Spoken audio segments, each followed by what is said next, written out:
خاص طور پر ہم میں سے وہ لوگ جو دین کے غلبے کی جد و جہد میں مصروف ہیں، وہ یہ سمجھتے ہیں کہ یہ ذکر جو ہے، مثلا جس طرح دعوت و تبلیغ کا کام ہے، اس کے بارے میں ایک خیال بیٹھ گیا، بڑا غلط خیال ہے، دلوں اور دماغوں کے اندر یہ خیال بیٹھ گیا ہے کہ یہ صرف تبلیغی جماعت والوں کا کام ہے۔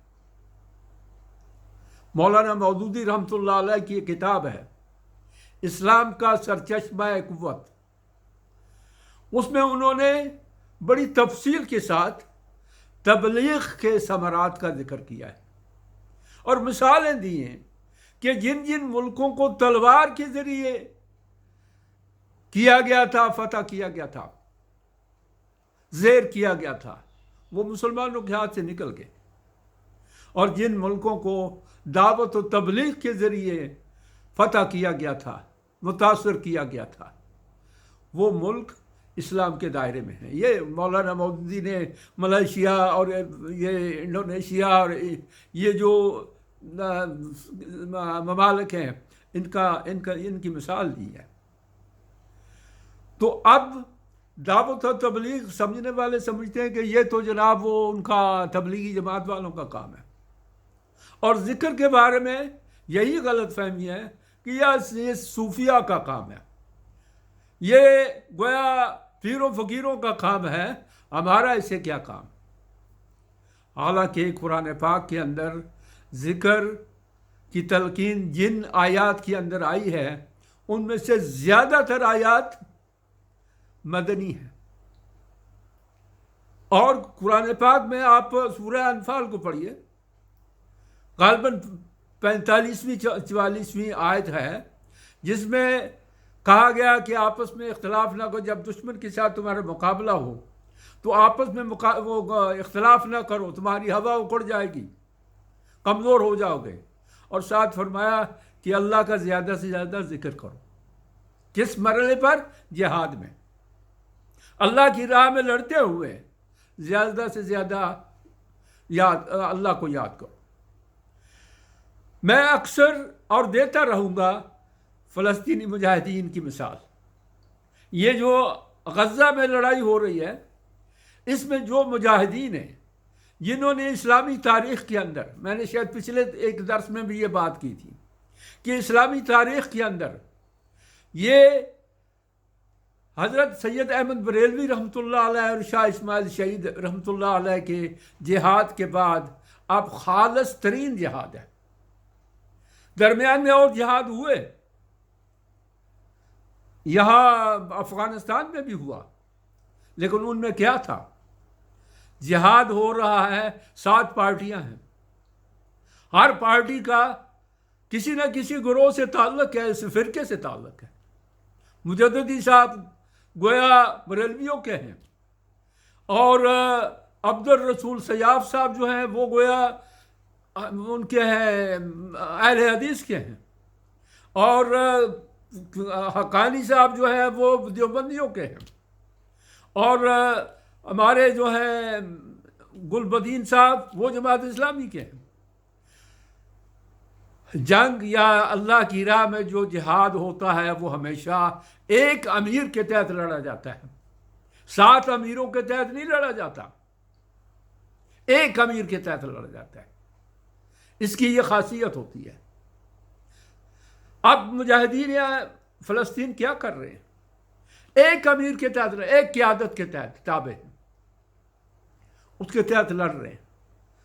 اور میں بات ذکر کر رہا ہوں کہ آپ ذرا ان کو دیکھیے، جس گروہ کو تھوڑا سا وقفہ ملتا ہے لڑائی سے، فوراً قرآن پاک کھولے، قرآن بھی ذکر ہے نا، قرآن کے ناموں میں ایک، ابھی میں نے عرض کیا، قرآن کے ناموں میں ایک نام ذکر ہے، وہ فوراً قرآن پاک کھول لیتے ہیں۔ ان کی ایک پوری کمپنی قرآن کے حافظوں کی کمپنی ہے۔ ہمارا اپنے دوست ایسے رہے ہیں، انہی اخوانیوں میں سے، فلسطین کے اخوانیوں میں سے، حماس کے اخوانیوں میں سے، جو ہمارے رفیق تھے، کولیگ تھے، لیکن جب ان کو پیریڈ سے فراغت ہوتی تھی تو ہم نے دیکھا، میرا ہی ہم نام ایک ساتھی تھا کہ وہ قرآن پاک کھول لیتا تھا. یعنی قرآن کے ساتھ ان کا تعلق کتنا زیادہ ہے کہ جہاد سے ذرا فراغت ملی، قرآن کھول لیا. اب قرآن کے ساتھ ان کا جو تعلق ہے وہ ذکر ہی ہے. تو میں یہ عرض کر رہا ہوں کہ ذکر کی ساری آیات جو ہیں، اکثر آیات وہ آتی ہیں مدنی صورتوں میں، جس مدینہ میں جہاد ہو رہا تھا، اسلامی نظام قائم ہو رہا تھا، اسلامی معاشرہ قائم ہو رہا تھا، اسلامی شریعت قائم ہو رہی تھی، اس کا نفاذ ہو رہا تھا.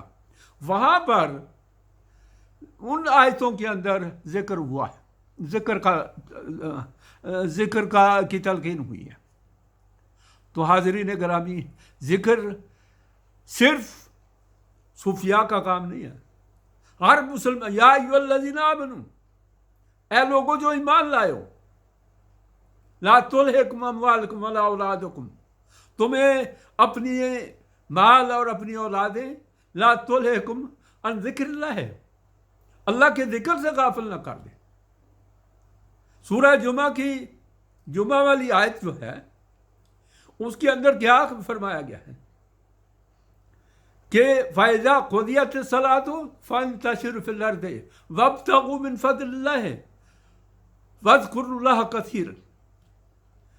جب تم نماز سے فارغ، جمعہ کی نماز سے فارغ ہو جاؤ تو اس کے بعد کیا کرو؟ زمین میں بکھر جاؤ، نکل جاؤ، روزی کماؤ، معیشت کماؤ، اور اللہ کا زیادہ سے زیادہ ذکر کرو، لعلکم تفلحون، تاکہ تمہیں کامیابی حاصل ہو.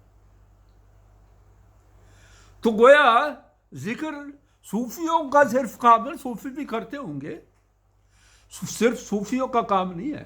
یعنی یہ جو درویش اور جن کو ہم خانقاہی نظام کہتے ہیں، خانقاہوں والے لوگ، آپ جاتے ہیں ان کے پاس اور وہ آپ کو کچھ وظیفے اور ذکر بتاتے ہیں، پیر صاحب، وہ سارے مسائل کے حل کے لیے ہوتے ہیں. کسی کی اولاد نہیں ہو رہی ہے، وہ پیر صاحب سے وظیفہ لینے جاتا ہے. کسی پر مقدمہ بنا ہوا، وہ پیر صاحب سے لینے جاتا ہے، وظیفہ لینے جاتا ہے. کسی کی ذاتی زندگی میں مسائل ہوتے ہیں، وہ پیر صاحب سے وظیفہ لینے جاتا ہے.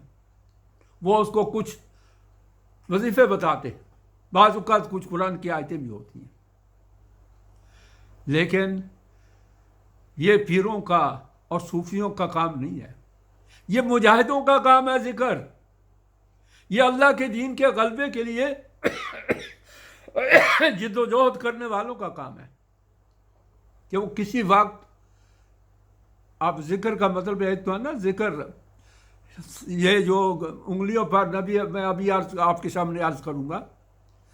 ایک تو ذکر یہ ہے، سبحان اللہ سبحان اللہ سبحان اللہ، الحمدللہ الحمدللہ الحمدللہ، اللہ اکبر اللہ اکبر اللہ اکبر، اسی طرح کے اذکار.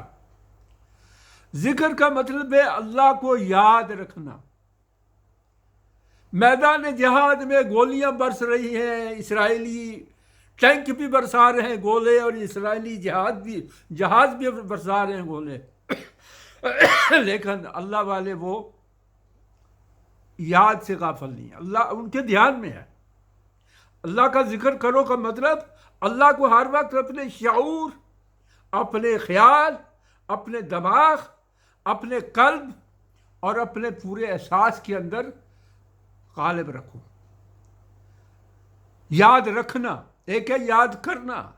یاد رکھنے کا مطلب دکاندار سودا تول رہا ہے تو وہ اللہ کو یاد رکھے کہ میں کہیں پکڑا نہ جاؤں، میں نے اگر یہاں ڈنڈی ماری تو. اور اگر ایک پارلیمنٹ کا ممبر ہے، وہ قانون سازی کر رہا ہے، تو وہاں وہ اللہ کو یاد رکھتا ہے کہ کہیں میں ایسا قانون بنانے میں اعلی کار نہ بن جاؤں جو اللہ کی بغاوت پر مبنی ہوں. اسی طرح زندگی کے دوسرے شعبے.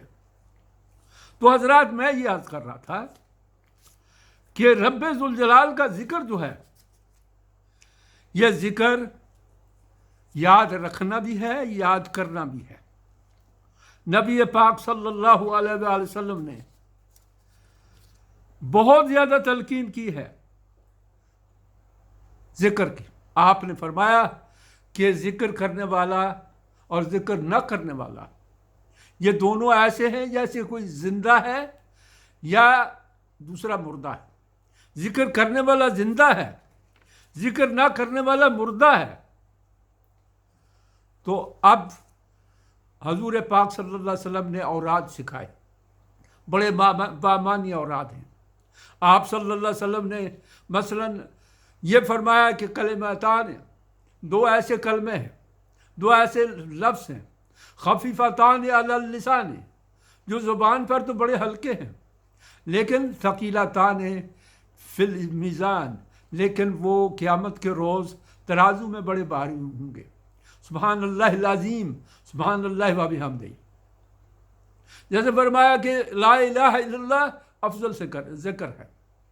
اسی طرح نبی صلی اللہ علیہ وسلم نے اور بہت سے اذکار، جیسے نماز کے بعد 33 بار سبحان اللہ، 33 بار الحمدللہ، 34 بار اللہ اکبر۔ فرمایا یہ جو آیت الکرسی ہے یہ بھی ایک ذکر ہے۔ قرآن پاک کے کچھ مقامات ایسے ہیں جن مقامات کو آپ پڑھے، میں پہلے بھی 2-3 جگہوں پر یہ بتا چکا ہوں کہ آیت الکرسی ہے، سورہ اخلاص ہے، سورہ حشر کی آخری آیات ہیں، اور یہ ساری کی ساری جو جگہ ہیں ان کو آپ پڑھیں تو یہ سارے ذکر ہیں، اللہ کی صفات ہیں، اللہ کی شان ہے۔ تو آپ صلی اللہ علیہ وسلم نے فرمایا کہ مثلا ایک ذکر ہے، اشہد ان لا الہ الا اللہ وحدہ لا شریک لہ لہ الملک و لہ الحمد بید، یعنی اللہ کے ہاتھ میں ہے سب کچھ۔ یہ آپ جیسے ہمارے ہاں جو مشہور ہے نا، اور صحیح طور پر مشہور ہے، 6 کلمے، 6 کلموں میں سے پہلے 4 کلمے جو ہیں وہ آپ روزانہ اپنے ورد میں شامل کر لیجئے، وہ اللہ کا ذکر ہے، اللہ کی صفات ہیں ان میں۔ تو اللہ تبارک تعالیٰ نے فرمایا کہ جو ذکر سے غافل ہوں گے، جو ذکر سے غفلت برتیں گے، ان کا معاملہ یہ ہوگا کہ قیامت کے روز وہ اندھے اٹھیں گے، اور دنیا کے اندر ان کی زندگی جو ہے اضطراب اور بے چینی کی زندگی ہوگی، دل کو سکون نہیں ہوگا۔ سب کچھ ہے لیکن دل کہتا ہے کچھ بھی نہیں ہے، اور کچھ ہے بھی ہے تو اس سے سکون نہیں مل رہا ہے۔ روٹیاں 2 اگر ایک غریب کا قوت ہے تو امیر جس کے پاس اربوں روپے ہے وہ کتنی کھاتا ہے؟ 100 روٹی کھاتا ہے۔ آپ اکثر ایسے لوگوں کو دیکھیں گے کہ ان کا کھانا، ان کا جو قوت ہے وہ بہت گھٹ جاتا ہے۔ کئی بیماریاں ایسی لگی ہوئی ہیں جن کی وجہ سے ان کا قوت گھٹ جاتا ہے، رزق گھٹ جاتا ہے، اور ادھر دولت بڑھ جاتی ہے، کیونکہ دولت بڑھنے کا تعلق ان کے حرص و ہوس سے ہے۔ قناعت نہ ہونا جو ہے یہ بھی ایک بے سکونی ہے۔ دولت بڑھتی، کیسے بڑھاؤں، کیسے 100 کو 1000 اور 1000 کو لاکھ اور لاکھ کو کروڑ اور کروڑ کو ارب اور ارب کو خرب کیسے بناؤں، یہ کیسے جو ہے یہ بجائے خود ایک بے چینی ہے۔ تو اب ان کا معاملہ یہ ہے کہ جب ان کے دل کو سکون نہیں ملتا، قرار نہیں ملتا، تو زندگی سب کچھ ہوتے ہوئے بھی ان کو لگتا ہے کہ ان کے پاس کچھ بھی نہیں ہے۔ اللہ نے فرمایا من اعرض عن ذکری، جس نے میرے ذکر سے بے پرواہی برتی، غفلت برسی، آنکھیں پھیری، فَإِنَّ لَهُ مَعِيشَةً ضَنْكًا، اس کے لیے جینا بہت مشکل بنا دیا جائے گا، زندگی بہت بے قراری کی ہو جائے گی۔ وَنَحْشُرُهُ يَوْمَ الْقِيَامَةِ أَعْمَىٰ، یہ تو دنیا کا معاملہ تھا، قیامت والے روز ہم اس کو اندھا اٹھائیں گے، اور وہ کہے گا ربی لما حشرتنی اعمیٰ، خدایا دنیا میں تو میری آنکھیں تھیں، تو نے مجھے آج اندھا کیوں اٹھایا؟ تو اللہ تعالیٰ فرمائے گا کہ اس لیے کہ دنیا میں تیری آنکھیں تھیں لیکن تجھے میری آیتیں نظر نہیں آئیں۔ قال کذالک آتتک آیاتنا،